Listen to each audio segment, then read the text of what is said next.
मल्लारीं जगन्नाथम त्रिपुरारी जगद्गुरुं मणिविघ्नं महासाकांतं वंदेहं कुलदेवतम। मित्रांनो, जेजुरीकरांसाठीच नव्हे तर अवघ्या महाराष्ट्रासाठी हा आज ऐतिहासिक क्षण आहे। पुण्यश्लोक अहिल्यादेवी होळकर यांनी अनेक वर्षांची परंपरा असलेल्या या मंदिराचा जीर्णोद्धार केला होता आणि मात्र त्यानंतर परत एक काळाची गरज म्हणून पुरातत्व खात्याच्या वतीनं महाराष्ट्र शासनाच्या वतीनं पुनश्च एकदा पुरातत्व या मंदिराचा जीर्णोद्धाराचं काम हाती घेतण्यात येत आहे। आपण बघत आहात आजूबाजूला पूर्णपणे काळ्या पाषाणातलं हे मंदिर आहे।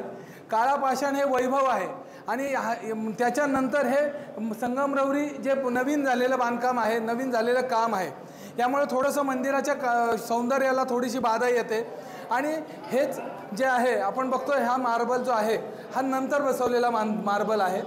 हा पांढरा मार्बल, हा मरून कलरचा मार्बल हा नंतर बसवलेला आहे। देवाच्या इथं आपण बघितलं हे सगळं नवीन स्वरूपाचं बांधकाम आहे। याच्यामुळे मंदिराच्या सुशोभीकरणाला थोडीशी बाधा येत होती। मात्र जे पुरातन असं ऐतिहासिक मंदिर जे आहे, जे काळ्या पाषाणामध्ये घडवलेलं गेलं होतं, त्याचा वैभव मात्र वेगळाच आहे। आपण बघत असाल मंदिराच्या गाभाऱ्यामध्ये आहोत, गर्भगृहामध्ये, ज्या ठिकाणी आजपासून भाविकांना दर्शन बंद केलेलं आहे। आज त्या ठिकाणी प्रत्यक्ष आपण त्या ठिकाणून आपण थेट बोलत आहोत। आपण बघत असाल की इतकी सुंदर अशी पवित्र वास्तू आहे आणि आता हा फक्त जो नवीन मार्बल आहे हा काढला जाणार आहे। ह्याच्या खाली आपण बघाल तर अशाच पद्धतीचा काळा पाषाण आहे।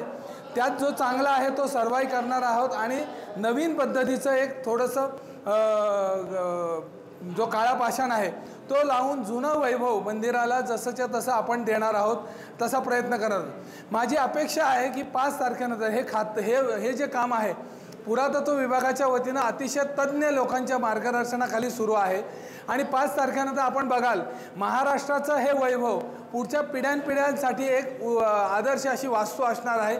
वास्तुशिल्पाचा एक आदर्श नमुना म्हणजे जेजुरीचं हे श्री मार्तंड देवस्थानाचं मंदिर आहे, ज्या ठिकाणी तळाला खंडेरायाची शंकराची पिंड आहे, मध्ये इथं पिंड आहे आणि वरती भूतलात सुद्धा पिंड आहे। म्हणजे कैलास, पृथ्वी तलावरचा कैलास ज्याला म्हटलं जातं त्रिलोक, ते हे ठिकाण आहे अतिशय पवित्र आणि वास्तू। त्यामुळे या वैभवाचं जतन करणं ही काळाची गरज होती आणि महाराष्ट्र शासन पुरातत्व खात्याने आज हे महत्त्वाकांक्षी असं पाऊल उचलून ग्राम असतील, विश्वस्त असेल, देवस्थान असेल, सर्व भावकऱ्यांसाठी फार मोठं एक चांगली संकल्पना केली। 5 तारखेनंतर असंच वैभवशाली मंदिर पुनश्च एकदा उभं केलं जाईल। जय हिंद, जय मल्हार।